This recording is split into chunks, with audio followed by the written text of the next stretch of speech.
자, 허블 법칙의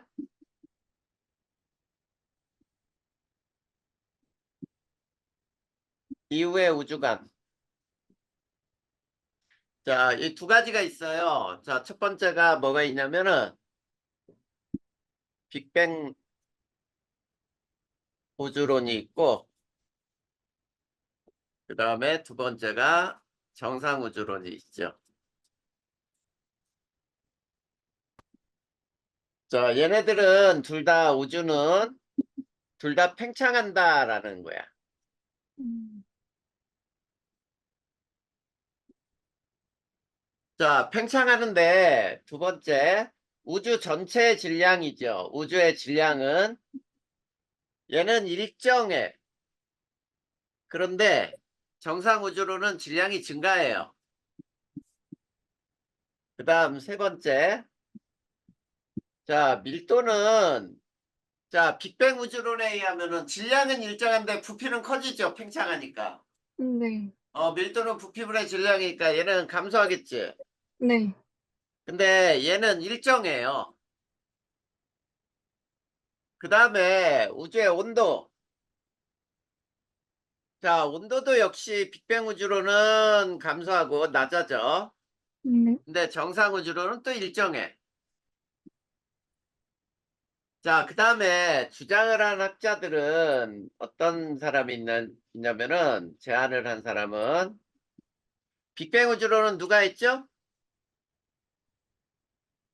가모프. 그 다음에 얘는 호일이라는 호일 등에 의해서 제안이 됐어요. 알겠지? 네, 이렇게 해서 빅뱅 우주론하고 이 정상 우주론이 있어. 그러면 그림으로 한번 살펴보면은, 빅뱅 우주론은 우주가 조그맸을 때 물질이 이렇게 네 점이 있다고 보자. 음, 근데 얘가 팽창을 했어. 이렇게. 팽창을 했을 때 이 점이 멀리 떨어져 있는데 점의 숫자는 변하지 않아요. 4개 똑같아. 근데 정상 우주로는, 자, 이렇게 있던 놈이 이렇게 팽창하면서 네, 점이 증가해. 이렇게 새롭게 질량이 늘어난다는 뜻이에요. 자, 이렇게 되면 이 그림은 정상 우주론에 대한 설명이에요. 자, 그런데 우리가 이 중에 두 개 중에 어떤 학설을 또 하나 선택을 해야 되겠지. 네, 윤주가 볼 땐 누가 맞는 걸까? 빅뱅, 빅뱅이 맞는 거겠지. 왜? 막 물질이 없는 데서 막 물질이 생길 수는 없다는 뜻이죠. 네, 그렇기 때문에 이제 빅뱅 우주론을 얘기할 수 있는데 빅뱅 우주론에 증거가 있어요. 그 증거를 발견을 했기 때문에 우리가 빅뱅을 얘기를 하는 거야. 자, 그러면 빅뱅의 과정을 선생님이 쭉 설명을 해줄 거야. 자, 음, 빅뱅설 한번 얘기해 보자.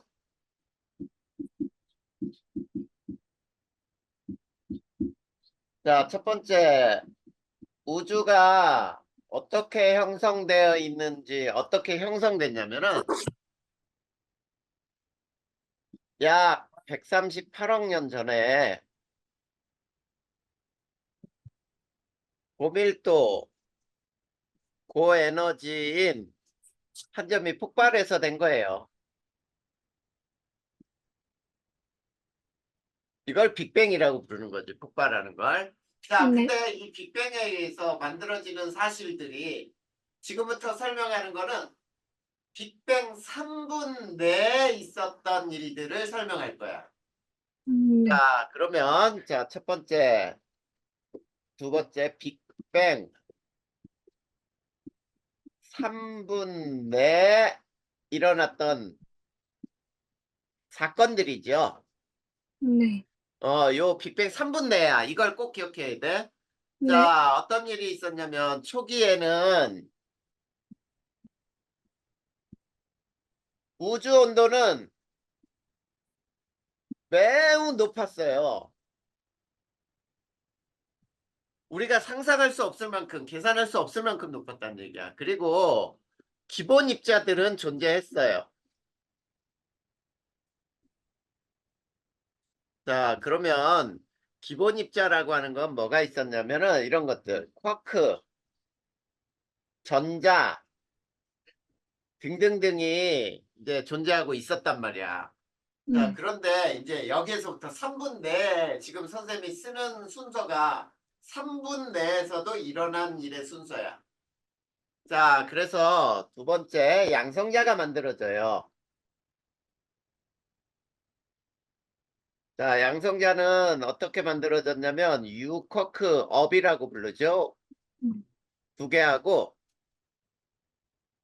다운이라고 하는 디쿼크가 하나가 융합을 해. 그래서 양성자가 되는데 유커크의 전하량은 플러스 3분의 2예요. 그러면 3분의 2짜리가 두 개니까 플러스 3분의 4지. 네. 그 다음에 디쿼크는 마이너스 3분의 1이야. 그 두 개를 더하면은 전하량이 1이 되죠. 네. 그래서 양성자는 플러스 1로 우리가 계산을 한단 말이야. 그 다음에 양성자가 형성된 다음에 중성자가 형성이 돼요. 자, 중성자가 형성이 되는 거는 유커크가 한 개, 디커크가 두 개가 융합을 해요. 그러면 전하량은 0이 되겠지. 네. 이렇게 양성자 다음에 중성자가 만들어졌어. 근데 초기에는 우주의 온도가 매우 높다 그랬지. 네. 그래서 자, 어떤 반응이 동등하게 일어났냐면 양성자가 주변에서 에너지를 흡수하면은 중성자로 변해. 그리고 또 중성자가 양성자로 변하면서 에너지를 방출을 해. 요 반응이 동등하게 일어나요.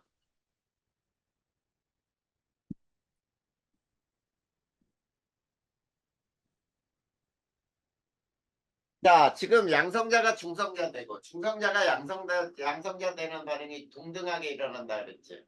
네. 그러면은 초기에는 그래서 양성자 대 중성자 수 B는 몇 대 몇으로 존재했겠니? 1대1. 그렇지. B는 1대 1로 존재했어요. 네. 그런데 이제 자, 우주의 온도가 낮아져. 처음보다 낮아졌다는 얘기예요. 팍 낮아진 게 아니야. 네. 자, 우주 온도가 낮아지면 어떤 반응이 억제될까? 음, 자, 생각을 해봐. 우주의 온도가 낮아졌다는 얘기는 우주에서 에너지를 얻는 반응이 억제가 되겠지. 네. 이 온도라고 하는 건 다 에너지야. 그러면 어떤 반응이 억제가 되겠어? 에너지를 얻는 반응이니까.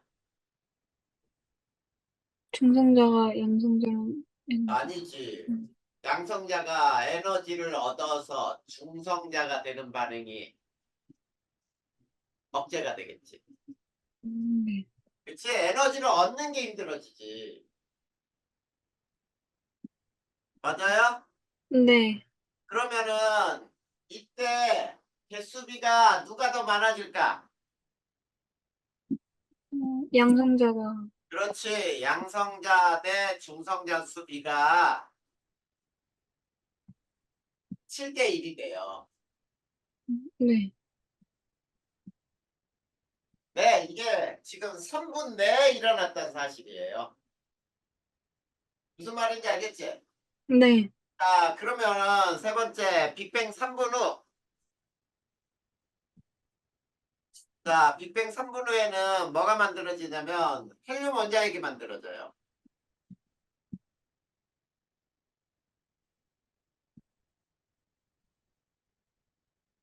자, 헬륨 원자핵이 만들어지는데, 자, 헬륨 원자핵이 어떻게 되는지 봐봐. 이 양성자가 중성자하고 몇 대 몇이라 그랬지? 7대1. 7대 1이라 그랬어요. 자, 이게 지금 동그라미, 하얀 동그라미가 모두 양성자야. 자, 양성자라는 거는 결국은 뭐가 되냐면 그 수소 원자핵과 똑같아요. 네. 수소라고 하는 건 양성자라고 전자 하나로 이루어져 있는 거거든. 네. 근데 그게 수소 원자핵이라는 이름을 안 하고 양성자라고 부를 수 있잖아. 음, 그래. 그런데 이제 여기에 자, 중성자가 이렇게 있어. 이게 중성자야. 자, 봐봐. 7대 1이죠. 숫자 B는. 네. 자, 질량은 양성자하고 중성자의 질량이 거의 같아요. 질량은 양성자하고 중성자가 거의 같아. 알겠죠? 네. 자, 3분 후에 뭐가 일어난다 그랬냐면 헬륨 원자핵이 만들어진다 그랬지? 네. 이게 헬륨 원자핵이야. 네 개가 모여서 이게 헬륨 원자핵. 알겠니? 네. 자, 3분 이후에 그래서 이런 헬륨 원자핵이 만들어졌으면은 윤주야 이제 이걸 가지고 세봐. 자, 3분 후에는 수소 원자핵과 헬륨 원자핵 수 B는 몇 대 몇이야? 12대 1? 그렇죠. 원자핵 수 B는 12대 1이지. 네. 그래, 잘 뭐야, 이거 잘 따졌네. 이 동그라미 친 게 헬륨 원자핵 하나란 말이야. 네. 그리고 하얀 동그라미 하나씩이 수소 원자핵이니까 12대 1이 됐지. 네. 그러면 두 번째. 수소 원자핵 대 헬륨 원자핵 질량비는 몇 대 몇일까?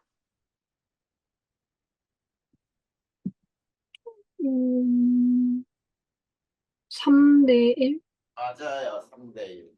계산 잘했어. 이게 빅뱅의 한 증거예요. 우주에 존재하는 수소와 헬륨 원자핵의 질량비는 3대 1로 존재한다라고 하는 게 이게 빅뱅의 증거가 되는 거야. 네. 그래. 빅뱅에 의하면은 우주에는 3대 1로 존재할 수소와 헬륨의 질량비가 이게 이 과정에서 설명이 된 거야, 우선. 네. 그러면은 우주에 존재하는 수소와 헬륨의 질량비가 3대 1이라는 걸 측정을 해야 되겠지. 네. 실제로 측정을 해내요. 자, 이게 3분 후에 일어난 사실이야. 네. 3분 후에 헬륨 원자핵이 만들어지면서 수소와 헬륨의 질량비가 3대 1이 된 거구나. 이런 거죠? 네. 그 다음 네 번째. 빅뱅 38만 년 후 어떤 일이 발생했는지를 또 봐야 돼. 자, 빅뱅 38만 년 후에는 우주 온도가 3000K로 낮아졌어요.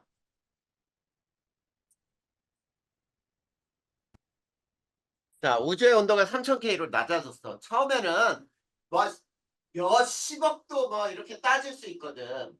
네. 들이 3000도 쉽게 3000도씨로 낮아졌다라고 생각해봐. 우주의 온도가 매우 많이 낮아졌기 때문에 이제 이 원자핵들이었잖아. 수소 원자핵, 헬륨 원자핵이잖아. 네. 이 원자핵들이 전자를 끌어당길 수가 있어 이제. 그래서 중성 원자가 만들어져요. 그래서 원자핵이 전자를 끌어당겨 포획한다라고 불러요. 끌어당겨 중성 원자가 형성이 되는 거예요. 이게 38만 년 후에 만들어지는 거야. 네. 그러면 이 중성 원자가 만들어질 때 일어나는 현상들이 있어. 자, 이때 중성 원자가 만들어질 때 이때야. 네. 때 자, 물질 속에 갇혀 있던 빛, 이 빛의 에너지예요. 자, 물질 속에서 갇혀 있던 빛이 전 우주로 고르게 방출이 됐어요. 네. 자, 이걸 뭐라고 부르는지 알아?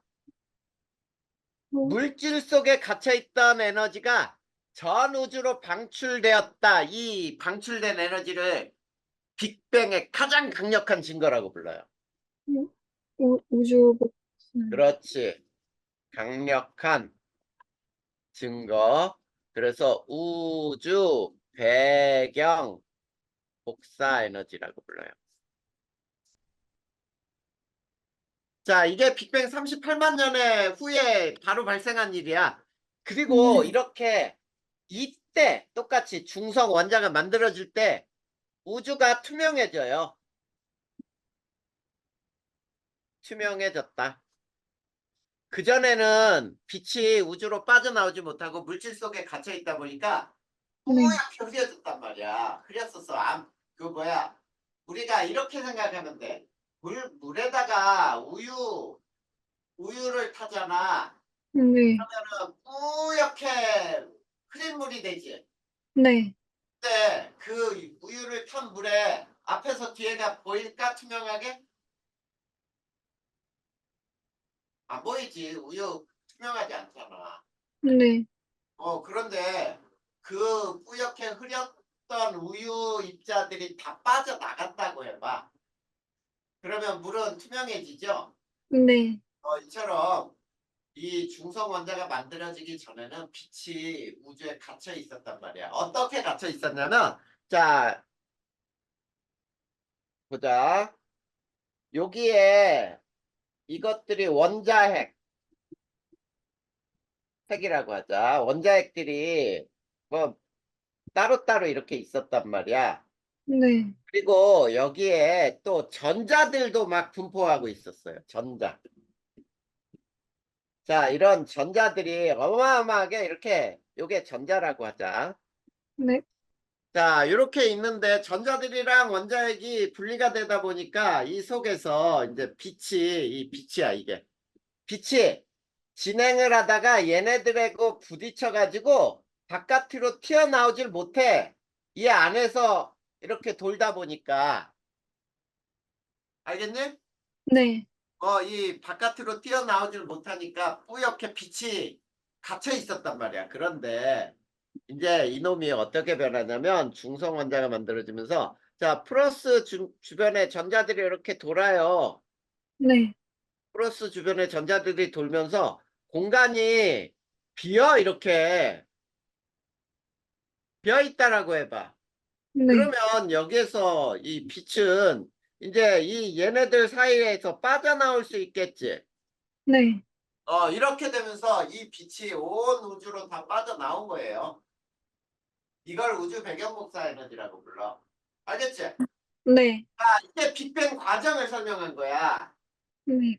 자, 그러면 이제 요거 지워도 되죠? 네. 여기까지를 지금 빅뱅 과정에 대해서 알아보자라고 한 거, 이걸 쓰는 거였어요. 네. 그 다음 이제 뒷장으로 넘어가 봐. 지금부터 설명했던 내용이 이제 빅뱅 우주론에 증거해가지고 나와요. 그치? 네. 자, 그래서 거기에 이제 다시 시작해 보면은 빅뱅 우주론의 증거.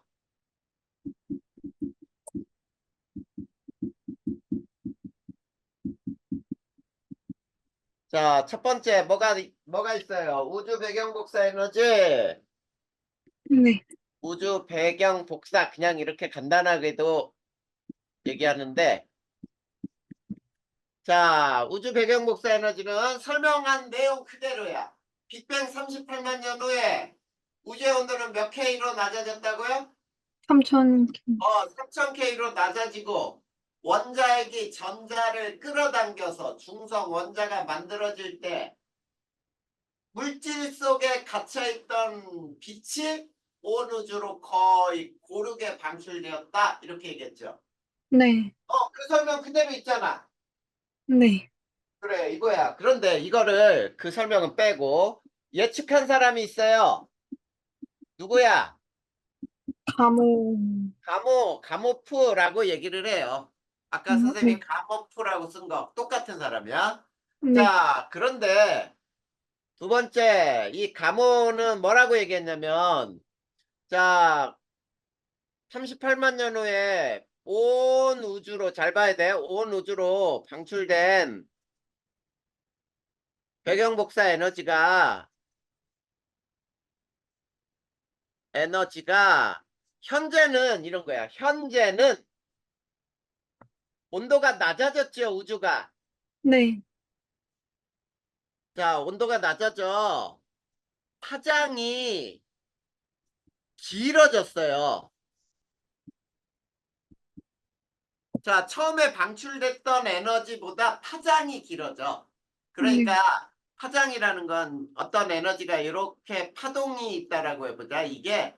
이렇게 변했다는 얘기야. 이렇게. 네. 이게 더 훨씬 길어졌다. 이 봉우리와 봉우리 사이가. 처음에는 네. 짧았잖아. 근데 이렇게 온도가 낮아지면서 파장이 길어졌는데 네. 약 3K 물체가 3K라고 하는 거는 온도가 매우 낮은 물체예요.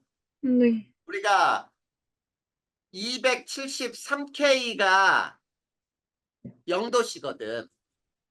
네. 섭씨로 따지면. 그러면 3K는 마이너스 273도씨죠? 270도죠? 네. 그러니까 굉장히 낮은 물체란 말이야. 온도가. 그런데 이 3K 물체가 방출하는 에너지 형태로 존재할 것이다. 이렇게 얘기했어요. 네. 이렇게 얘기를 했어. 이게 예측을 한 거야. 그러니까 아까 우리가 살펴본 대로 3000K가 38만 년 후에 3000K가 되면서 원자핵이 전자를 끌어당기면 이제 우주에 채워졌던 것들이 싹 비어. 그 사이에 갇혀있던 모든 에너지는 온 우주로 고르게 방출이 됐어. 그런데 이 온 우주로 방출된 에너지는 사라진 게 아니고 현재까지 우주의 온도가 낮아지면서 이 빛의 형태는 파장이 길어지고 현재는 약 3K 물체가 방출하는 복사선으로 존재할 거야 라고 예측을 했는데 이거를 네. 관측한 사람이 있어요. 측정한 사람이야. 누구냐면 펜지어스와 윌슨이 있죠. 네. 이 사람들은 뭘로 측정을 했냐면 지상의 전파 망원경으로 자, 온 우주에 고르게 분포하는 에너지를 측정을 했어요. 이것이 우주 배경 복사 에너지다라고 하는 거야. 그래서 거기 보면은 자, 이렇게 해서 이게 파장 값이고 요런 형태로 나왔죠. 자, 네. 그랬을 때 2.7K 물체의 복사선이라고 나이니? 네. 그러니까 약 3K 물체 맞잖아. 네. 그래. 2.7K 물체 복사 곡선에 해당하는 이 복사선이 나왔단 말이야. 그리고 처음 측정한 7.3cm의 파라고 나왔죠? 네. 그래야 이게 바로 우주 배경 복사의 증거가 되는 거지. 그래서 우주 배경 복사 에너지를 관측을 하는 게 이게 하나의 첫 번째 증거였어. 빅뱅 우주로네. 자, 그 다음에 이제 두 번째 증거가 또 나와야 되죠. 네. 자, 두 번째 우주에 존재하는 뭐라 그랬어 아까? 수소랑 헬륨 원자. 수소와 헬륨 질량비가 네. 자, 예측은 어떻게 됐니? 예측은 자, 수소 원자핵 때 헬륨 원자핵이 질량비는 3대 1로 존재할 것이다. 이렇게 예측이 됐죠? 네. 이렇게 예측을 했어요. 그런데 두 번째 실제로 관측을 했어요. 자, 관측을 어떻게 했냐면 우리 앞에서 스펙트럼 배웠잖아. 네. 스펙트럼의 흡수선을 분석을 해요. 흡수선의 세기를. 자, 스펙트럼 흡수선 세기를 측정하여 수소와 헬륨의 질량비가 3대 1임이 밝혀진 거야. 약 3대 1임을 알아냈다. 그래서 우리가 두 가지 증거를 발견을 한 거지. 음, 그래서 우리가 정상 우주론하고 빅뱅 우주론 중에 정상 우주론을 선택하게 됐다라는 뜻이 되는 거예요. 됐지? 네. 그래. 근데 이제 그림 설명 하나만 더 하자. 거기 맨 처음에 보면은 펜지어스와 윌슨의 지상 관측 망원경이 나오죠. 전파 망원경. 네. 그 다음에 점점점 코비 망원경, WMAP, 플랑크 망원경 이렇게 우주 망원경으로 발전을 해요. 네. 자, 이 기술이 발달하면서 장비도 발달하다 보니까 측정하는 이 데이터가 매우 정확해지겠지. 네. 그래서 플랑크 위성의 이 망원경으로 보면 전 우주에 존재하는 에너지 형태가 아주 이게 그림으로는 잘 구별이 안 되죠. 네. 이게 이제 잘 뭐라 그래야 돼? 점점 뚜렷해져. 알겠지? 네. 장비가 발달하면서 그렇게 됐더라 이런 얘기야. 그래서 우리는 무슨 설을 받아들이게 됐다? 빅뱅. 네, 빅뱅 우주론을 받아들였다 이런 얘기야. 자, 그러면 이제 옆쪽으로 넘어가 볼까요? 빅뱅 우주론으로 설명할 수 없는 우주 현상이 나타나. 그게 네. 빅뱅 우주론의 한계예요. 자, 세 번째. 빅뱅 우주론의 한계. 자, 이거는 그 내용을 정확하게 다 이해하지 못하더라도 있지 제목만이라도 꼭 알아둬야 돼. 빅뱅으로 네. 설명할 수 없는 게 이런 거야. 자, 우주의 지평선. 우주의 지평선 문제를 해결할 수 없어요. 자, 우주의 지평선이라는 말이 무슨 말이냐면 자, 자, 잘 봐. 우주 네. 전체, 우주 굉장히 넓은 우주에서 고르게 에너지가 발견이 되려면 네. 그치? 자, 이런 뜻이야. 우주에서 복사 에너지가 고르게 관측이 되기 위해서는 우주 끝과 끝에 정보가 서로 교환되어야 하죠. 네. 이게 무슨 뜻이냐면 이런 뜻이에요. 우리가 설탕물을 하나 만들었어요. 여기다가 설탕 조각을 이렇게 넣어놨다고 해봐. 그러면 음, 설탕이 다 녹은 다음에 이 전체가 단맛을 내는 설탕물이 되지. 네.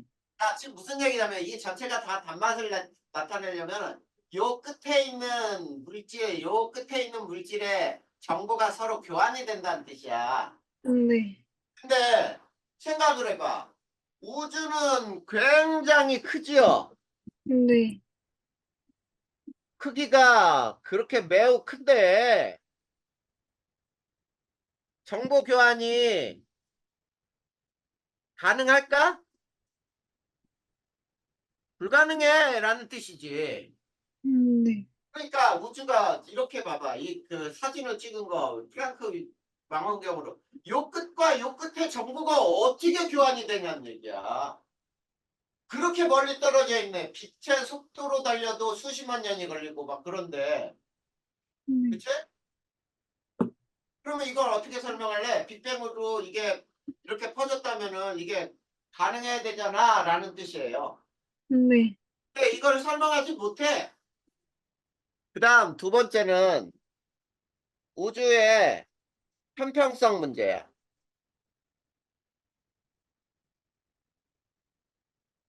자, 우주의 편평성 문제라는 뜻은 뭐냐면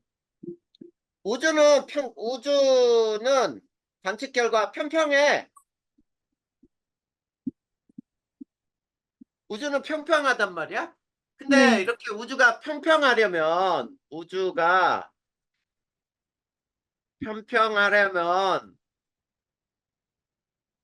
자, 특정한 밀도 값을 가져야 돼요.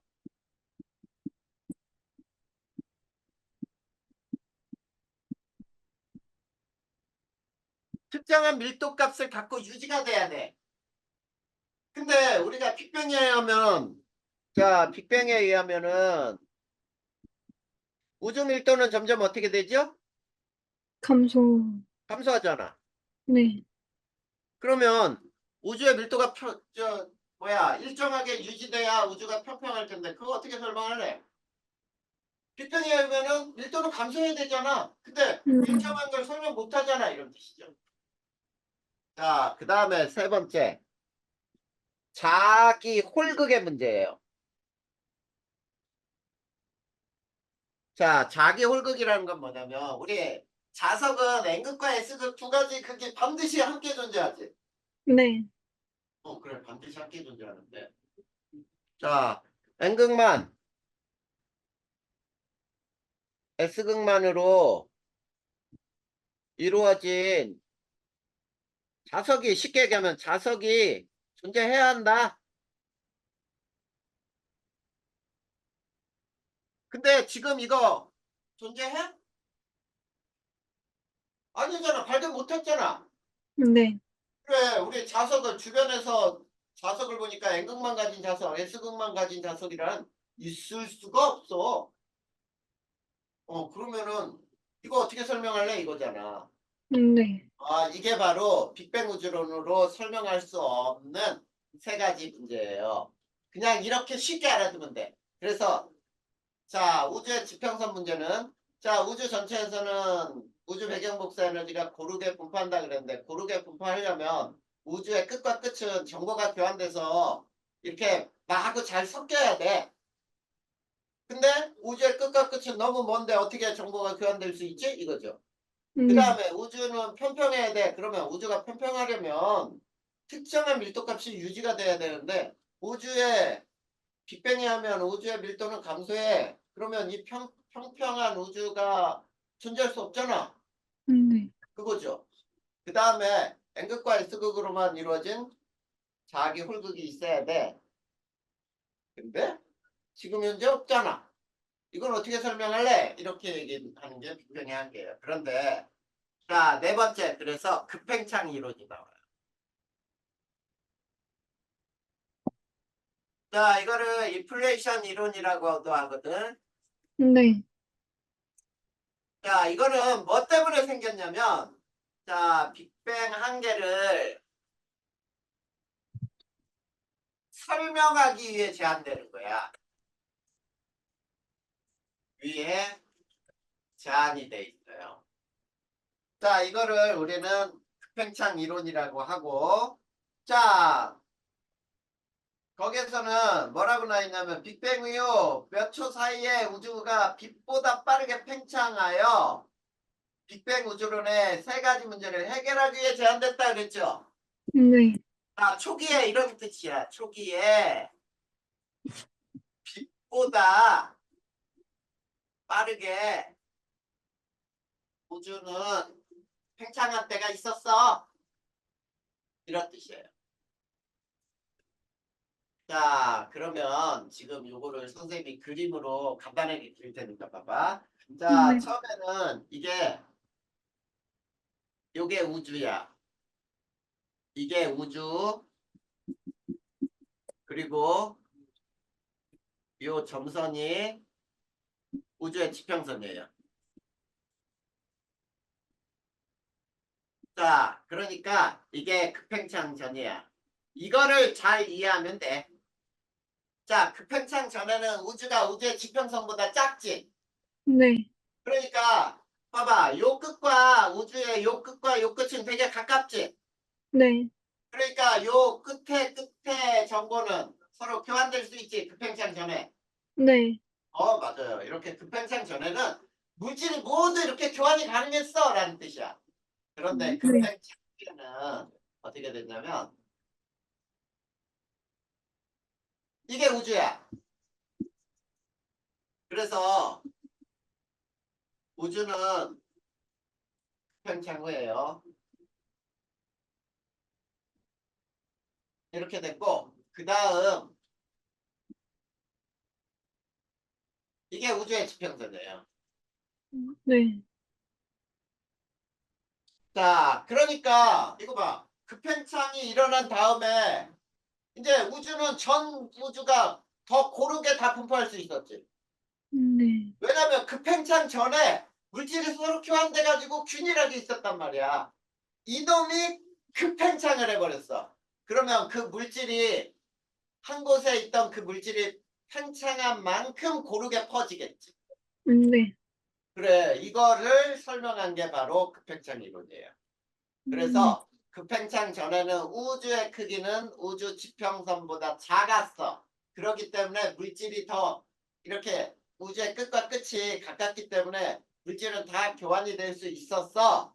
그러고 난 다음에 급팽창이 일어난 거야 라고 설명하면은 우주의 지평선 문제가 해결이 되버리잖아.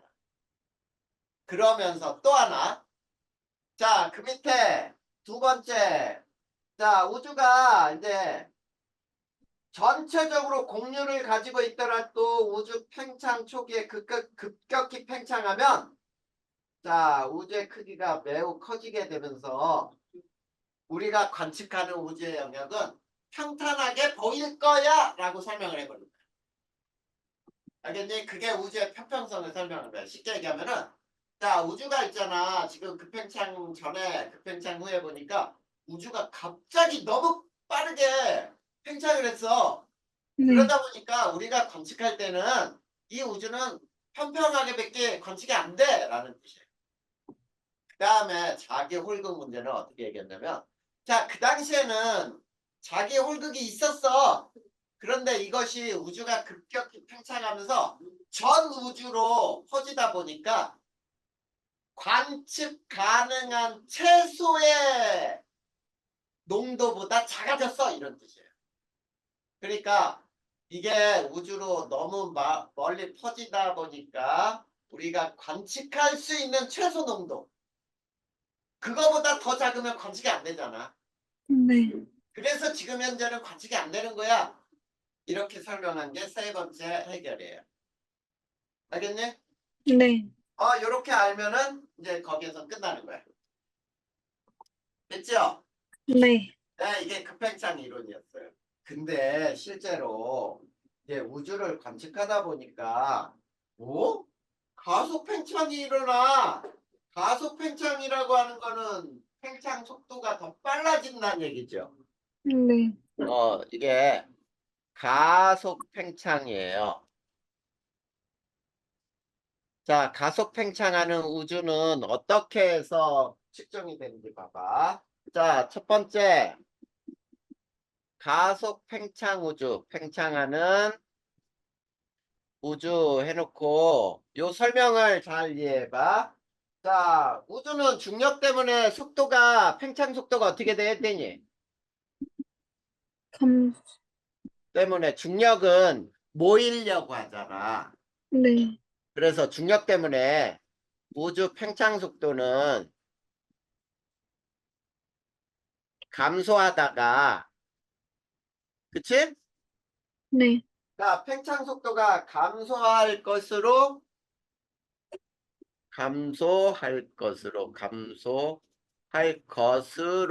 예상이 됐어요.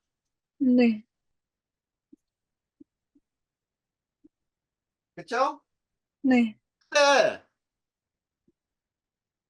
팽창 속도가 점점 빨라진대.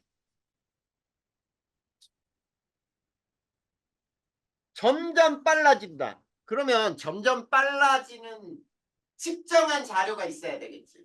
네. 그게 어디에서 나타나냐면 두 번째 I 1A형이죠. 우리 이게 광도 계급으로 나타냈지. 1A, 1B, 2, 3, 4 이렇게 해서 광도 네. 계급이죠. 자, 1A형 초신성에 밝기를 관측을 했어요. 이 밝기는 어떻게 관측했는지 한번 봐봐. 자, 우주가 감속 팽창한다면, 자, 조건을 잘 봐.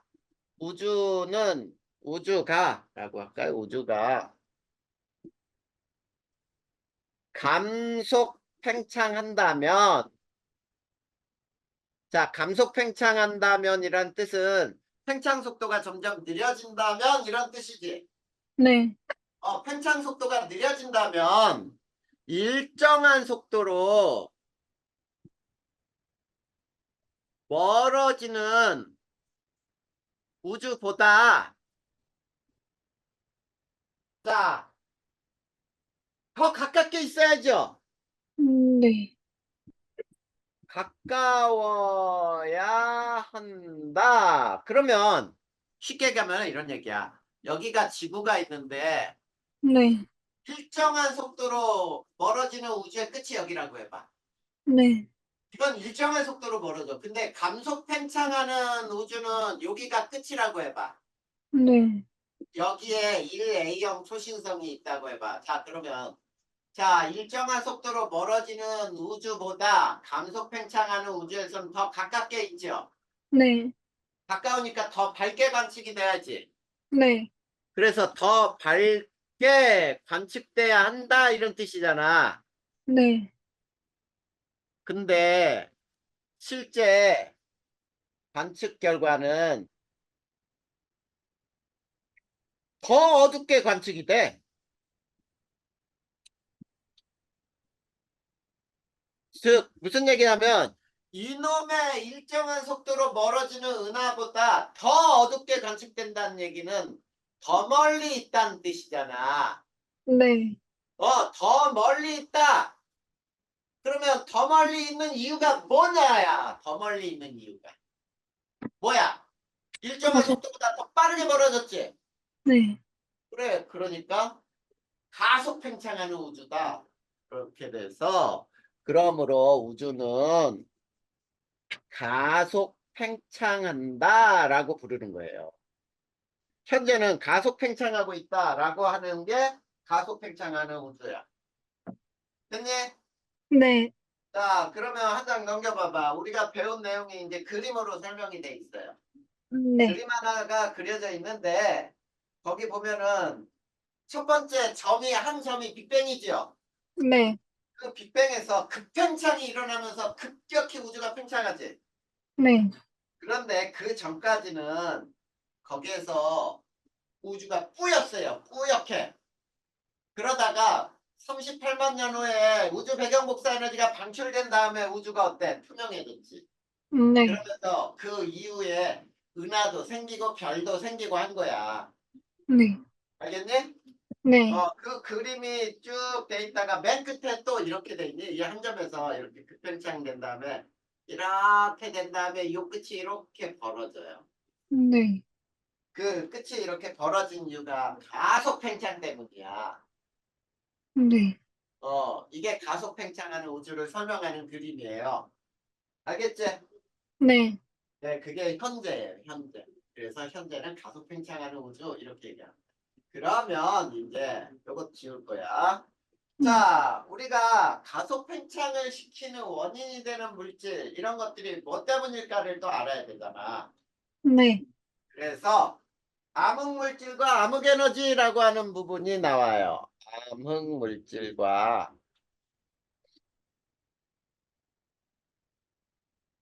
암흑에너지. 자, 요거를 한번 살펴보면 첫 번째 이제 보통물질이라는 게 있어요. 보통물질. 자, 보통물질은 육안으로 확인이 가능한 물질이에요. 네. 자, 이 육안으로 확인 가능한 물질은 우주에 매우 적은 양이 있어. 가장 적은 양이야. 네. 적은 양이 분포하는데 어떤 것들이냐면 우리 눈으로 볼 수 있는 게 뭐야? 원자 볼 수 있죠. 원자들이 모여서 물질이 되는 거잖아. 네. 그러니까 양성자, 중성자, 헬륨, 뭐 수소 이런 건 다 보통 물질이야. 뭐 네. 나무, 사람, 곡물, 뭐 이런 것들은 모두 보통 물질인 거지. 우리가 네. 육안으로 확인이 가능하니까. 근데 이제 암흑 물질은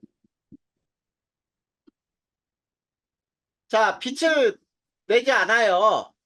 네. 그래서 육안으로 관측이 불가능해.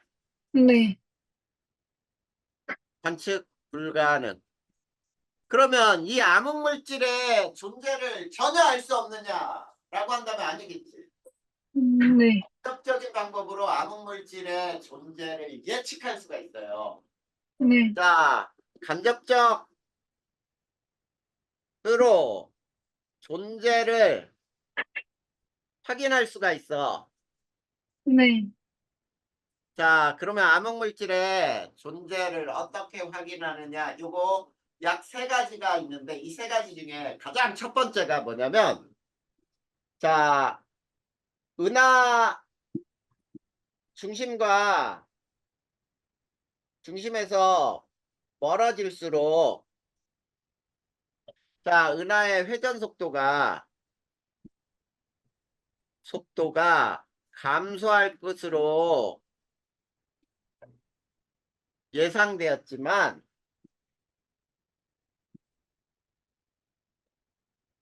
자, 속도가 일정하게 유지가 돼요. 네.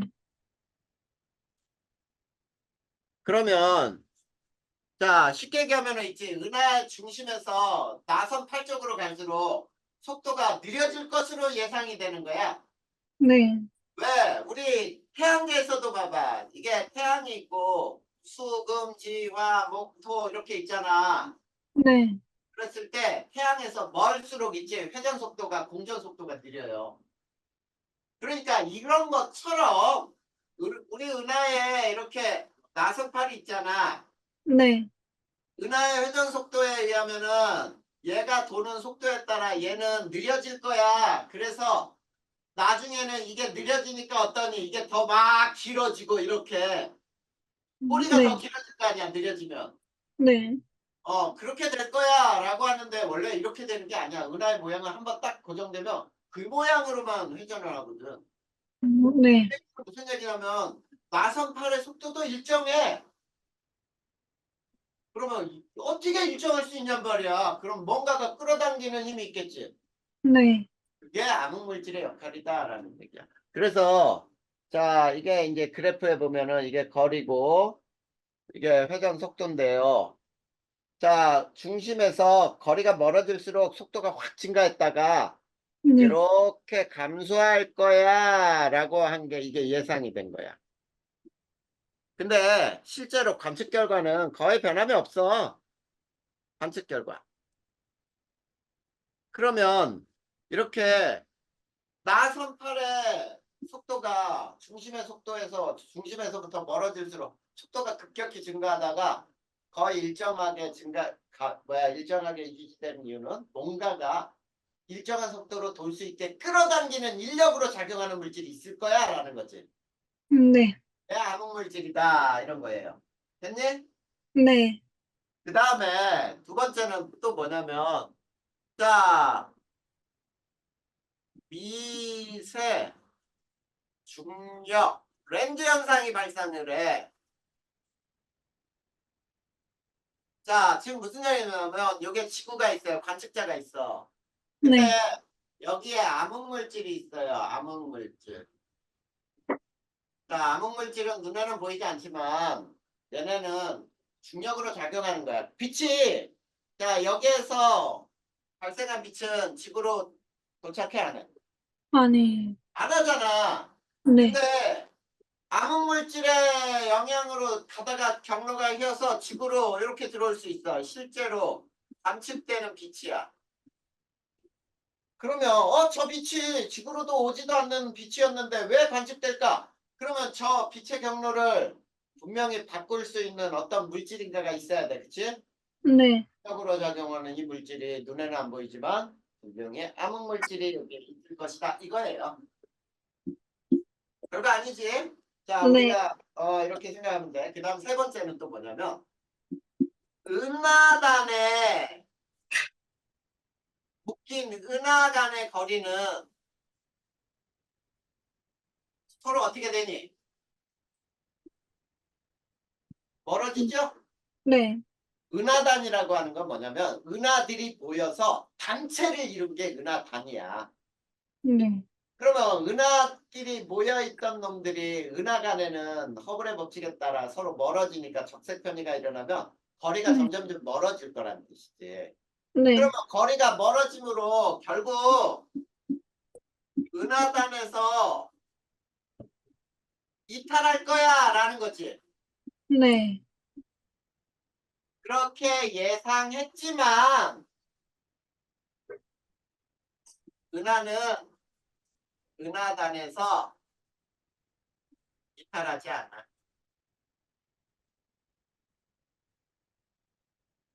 그러면 이탈하지 않는 이유가 뭐냐라고 할 때 이놈을 끌어당기는 힘이 있어라는 거지. 이탈하지 네. 못하게 뭔가가 중력으로 작용하는 힘이 있어. 이 힘이 바로 암흑물질 때문이야라는 거예요. 됐니? 네. 이렇게 알아두면 돼. 이게 이 암흑물질의 존재를 알아내는 세 가지 간접적인 현상이야. 됐죠? 네. 암흑물질도 끝났어요. 그러면 암흑에너지는 뭐냐? 이 암흑에너지를 배워보자. 자, 암흑에너지를 보자. 네 번째.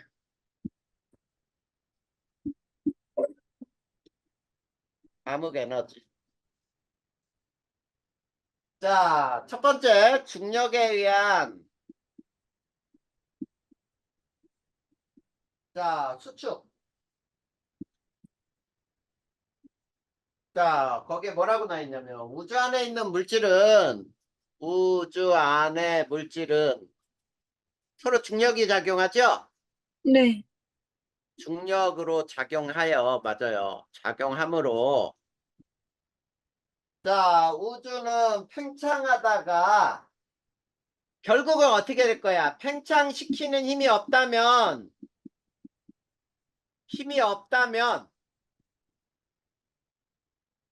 팽창하다가 다시 어떻게 되니? 축. 수축할 거야 라는 거지. 네. 이렇게 얘기를 한 거야. 그러니까 우주에 존재하는 물질은 분명히 모든 물질은 만유인력이 작용하거든. 질량을 가진 물질. 암흑물질은 질량이 있어요. 우리가 눈에 보이지는 않지만. 근데 자, 분명히 질량이 있는 물질은 만유인력이 작용해서 분명히 중력으로 작용하니까 우주는 팽창하는 힘이 없다면요. 그러면 팽창하다 속도가 점점 줄어들다가 다시 수축할 거야 라고 예상을 하는 거예요. 근데 두 번째 관측 결과가 어떻게 됐니? 우주 팽창 속도는 더 빨라진다죠. 네. 빨라지고 있다. 이게 가속 팽창이잖아. 네. 그러면 빨라지고 있다라는 말은 뭔가 팽창시키는 힘이 있구나라는 얘기지. 네. 그래, 이게 지금 무슨 얘기냐면 우주를 팽창시키는 힘이 분명히 있다야. 시키는 무언가가 힘이 존재한다. 이렇게 얘기할 수 있다는 뜻이에요. 그게 암흑에너지라는 얘기야. 자, 이 암흑에너지는 자, 잘 봐. 뭐라 그랬냐면 빈 공간에서 나타나는 에너지예요. 자, 빈 공간에서 나타나는 에너지야. 그러면 빈 공간이 커지면 커질수록 암흑에너지의 양은 더 많아지죠. 네. 왜냐면 최초에는 한 점이었잖아. 한 점은 빈 공간이 아니잖아. 네. 이 빈 공간에서는 이 한 점에서는 빈 공간이 없기 때문에 팽창시키려는 이거는 지금 없어. 그냥 빅뱅에 의해 폭발한 거야. 네. 근데 이 물질들은 퍼지면서 중력으로 작용할 게 뻔해. 그치? 근데 팽창하는 동안에 빈 공간이 늘어나죠. 네. 그러면 빈 공간이 늘어날수록 암흑 에너지의 양은 증가하잖아. 네. 그렇기 때문에 결국은 이 팽창시키는 힘이 커져서 우주는 가속 팽창하는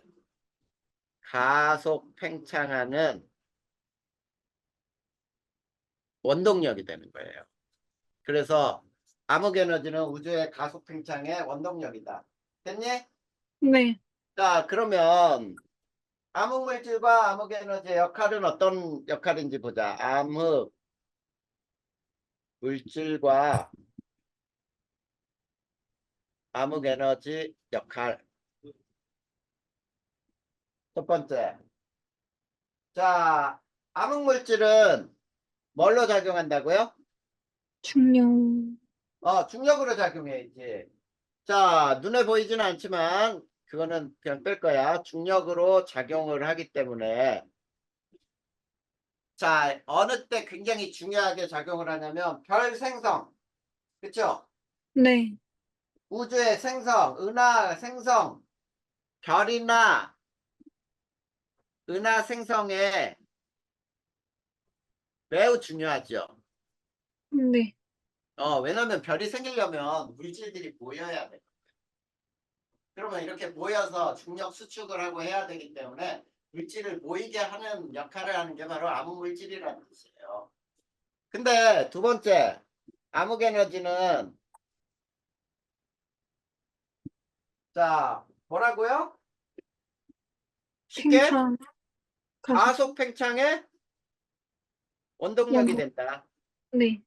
이렇게만 알면 되지 뭐 뭐 설명을 더 뭐하러 해. 그러니까 우주가 가속 팽창하는 우주가 되는 이유는 암흑 에너지 때문에. 이렇게 역할이 각각 나눠져 있어요. 근데 초기에는 암흑 에너지의 양이 매우 적다 그랬지. 네. 근데 점점점 팽창할수록 빈 공간이 늘어나면 암흑 에너지의 양은 늘어나는데 네. 보통 물질하고 암흑 물질의 양은 원래 처음에 있었던 양하고 똑같아요. 네. 그러면 존재 비율은 점점점 줄어들겠지. 네. 왜 그러냐면 쉽게 얘기하면은 초반에는 자 이렇게 될 수가 있어. 이게 보통 물질, 이게 암흑 에너지, 이게 암흑 물질이라고 해보자. 근데 이게 커지는 게 아니라 이제 시간이 지나면서 이게 뭐 이렇게 될 수 있단 말이야. 이게 암흑 에너지, 이게 암흑 물질, 이게 보통 물질 이런 식으로 변할 수가 있다는 뜻이지. 네. 이렇게 된다라는 거예요. 자, 그래서 이제 마지막 부분이야. 우주의 미래를 볼 거야. 자, 우주 미래. 그러면 자, 물질의 분포, 구성 요소의 분포라고 해야지. 자, 구성 요소는 보통 물질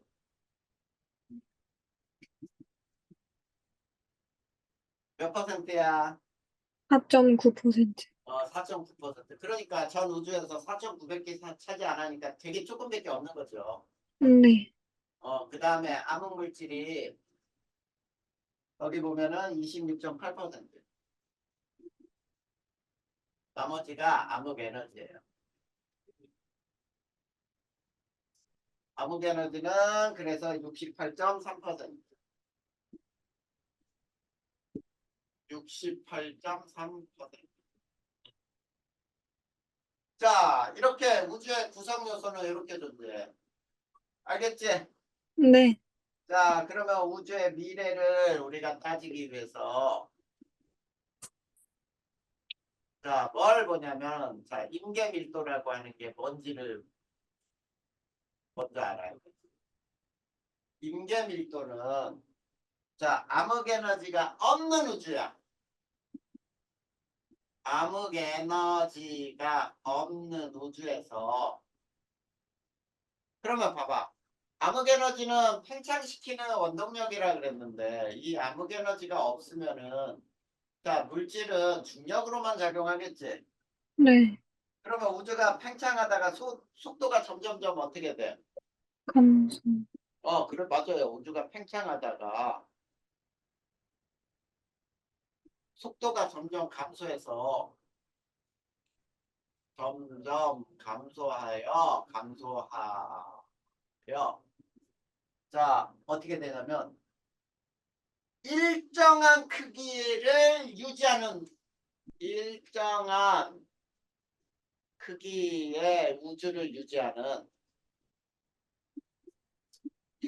때의 우주 밀도를 인계 밀도라고. 알겠지? 인계 밀도는 그러니까 쉽게 아무 개나지 없는 우주야. 그리고 우주는 분명히 중력으로 작용하니까 팽창하는 속도가 점점점 느려지다가 이제 속도가 0이 되면 우주는 크기가 일정해지겠지. 네. 그때 우주의 크기가 일정하게 유지될 때 우주 밀도를 인계 밀도라고 하자라는 거예요. 자, 그랬을 때 이제 어떤 게 나오냐면, 자, 두 번째 거기 그냥 하자. 임계 밀도하고 실제 우주의 밀도를 측정해 봤더니 우주 밀도가 같을 때는 우리가 이거를 평탄 우주라고 불러요.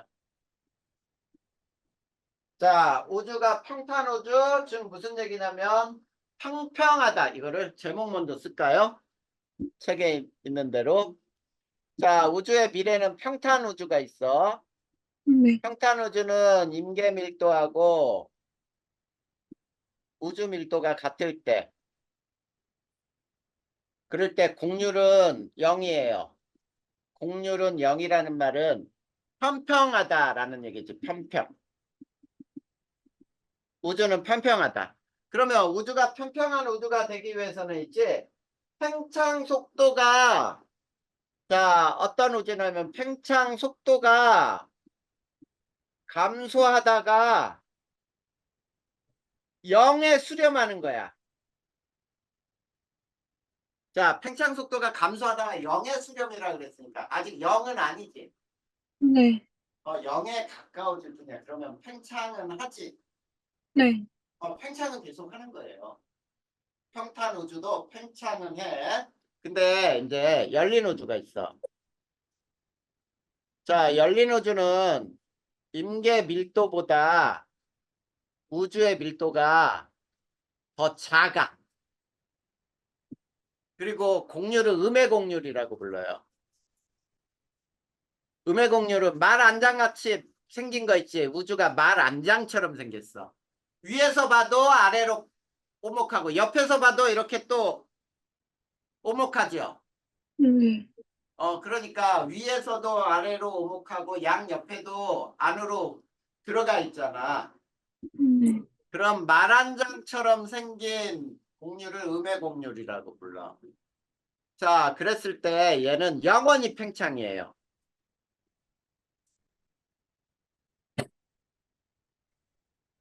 알겠니? 네. 이런 것이 열린 우주. 그런데 이제 닫힌 우주가 있어. 자, 인계 밀도보다 우주 밀도가 커요. 자, 우주 밀도가 크니까 모이겠지. 네. 자, 이거는 양의 공률이라고 불러서 구 모양 같은 거야. 농구공. 뭐 이런 공 모양으로 구 모양으로 된 건데, 저는 얘는 어떻게 되냐면 팽창하다 다시 수축을 해요. 팽창하다 수축. 이렇게 우주의 미래는 세 가지로 나타낼 수가 있어요.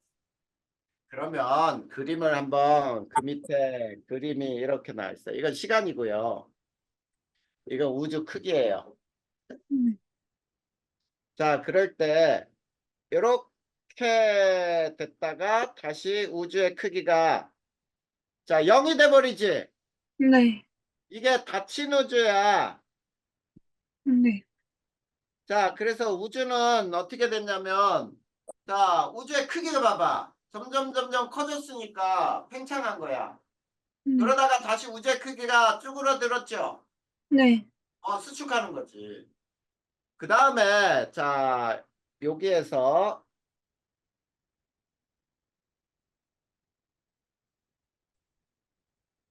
자, 요게 평탄 우주예요.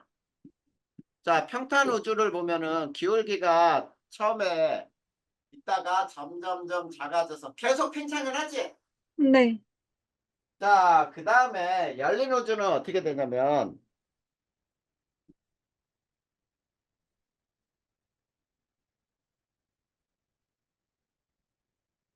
자, 이런 식으로 이게 열린 우주야. 네. 자, 그런데 지금 현재가 어디냐면 여기가 현재예요. 여기가 현재. 세 점이 다 일치하는 점. 요 점이 현재 점이거든. 네. 그러면 이제 이 그림에서 한번 봐봐. 야, 이제 마지막 부분이거든. 음, 자, 현재까지 해서 저 세 가지 모형 중에 현재까지 우주의 모형에서 팽창 속도가 제일 빠른 우주가 뭐니? 닫힌. 그렇지, 닫힌 우주야. 왜냐면 우주의 크기가 여기까지 커지는 동안에 얘는 시간이 여기까지밖에 안 걸렸지. 네. 그 다음에 얘는 이만큼 걸렸고 얘는 이만큼 걸렸잖아. 네.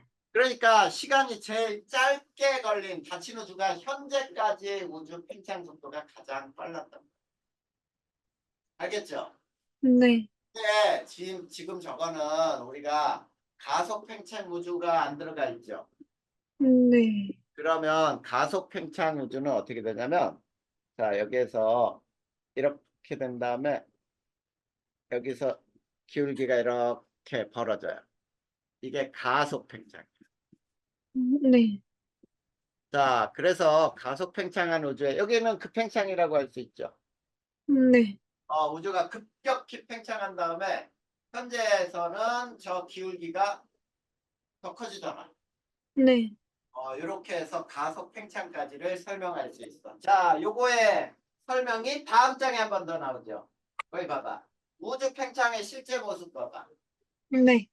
자, 거기에 보면 시간분해, 그 다음에 우주의 크기, 그리고 현재 해놓고, 자, 암흑 에너지 고려하지 않는 평탄 우주에서는, 자, 속도가 거의 0에 수렴하죠. 네. 그 다음에 열린 우주처럼 팽창 속도가 거의 일정한 열린 우주는, 자, 처음부터 기울기가 일정하죠. 네. 그 다음에 가속 팽창은 어때? 처음에 급격히 팽창하다가 속도가 점점 줄어들다 기울기가 감소했죠. 네. 그러다가 갑자기 기울기가 증가하는 가속 팽창이다. 네. 이렇게 현재 우주 팽창 모형은 이처럼 가속 팽창을 따른다. 그래서 그 그래프에 기울기가 팽창 속도가 된다. 됐습니까? 네.